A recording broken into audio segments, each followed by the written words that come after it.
So for this video, I'd like to talk about full extension drawer guides. So what's nice about full extension drawers is that obviously you can reach the back of your drawers, which is really nice. The other nice thing is that they're bottom mounted drawer guides.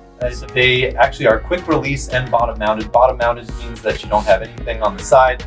It also can hold more weight than a side mounted guide, and they are also quick release. Now, the two main manufacturers for this are Bloom and Celiche. They make some of the best guides in the industry, and they give you lifetime warranty, which is really nice. So the easiest way to just remove these is they have two little levers on the bottom. They're in each corner of the drawer. You just pinch them and then the drawer pops out. So it's really simple. Something else which is nice is that they adjust with these little levers here. You push this way and it moves the drawer up, and you push it this way and it moves this side down. And you can do it on this side too. And that's how you make the drawer look level and plumb inside the box. So you just adjust it to the right size you want it.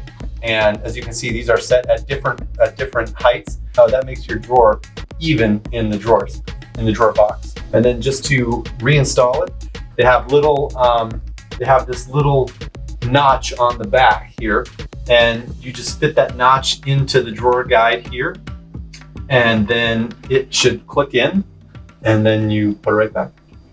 So, and then you should hear it click in like that, and you're good to go. All right, thanks for watching.